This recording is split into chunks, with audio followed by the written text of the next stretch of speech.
پاڵەوانێتی باسکە یانەکانی پارێزگای هەولێر گەیشتە دواوێزگە و لە یاری کۆتاییانەی ئەکادی خاوەن ماڵ میوانداری قەڵای خاوەن پاڵەوانێتی کرد.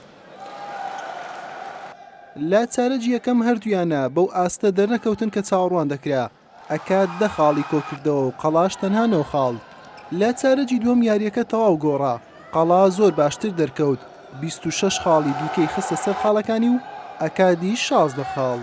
نیوە یەکەم بە ئەنجامی 35 خاڵ بەرامبەر 26 خاڵ بە سوودی قەڵای تورکمان کۆتایی هات.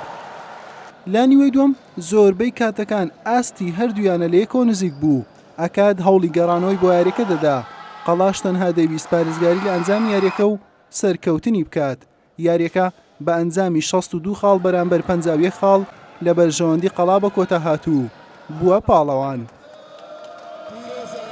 بەڕاستی پاڵەوانتی لەو زۆرە یەکجار خۆشە، یعنی ئێمە تقریبان 2-3 ساڵە بەشداریەک پاڵەوانتمان نەکردووە، بەتوانیمان لە یاری کۆتایی ئێمە نادی قەڵا پلەیەکەم بەدەست بێن و دەستخۆشی لە یاریزانەکان دەکەین، دەستخۆشی لە مامۆستا عەبدولخاڵق دەکەین کە توانی ئەو پاڵەوانتێ بکاتەوە لەسەر کەسایەتی خۆی و داواکاریم لە یەکێتی تۆپی باسکەیە. بەڕاستی یعنی پاڵەوانێتێکی وا بچووک زۆر بە ئاسانی دەکرێتەوە، یعنی دەتوانن لە ماوەی کەم لە ماوەیەکی کورت پاڵەوانتێکی خۆش هەروەگەوە.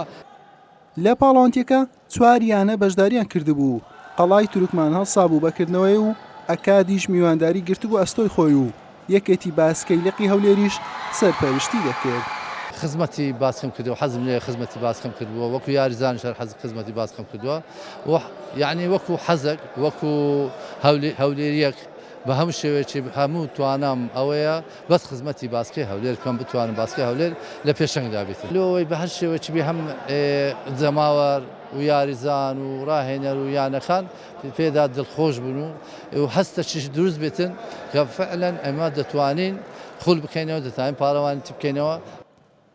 لە ساڵی 2014ەوە پاڵەوانتیەکانی باسکە لە هەرێمی کوردستان پاشەکشەی کردووە و کەمترین پاڵەوانتی ئەنجام دراوە و ئەو پاڵەوانتیانی بەڕێوەش چوون تەنها ماوەی چەند ڕۆژێکی خایاندووە.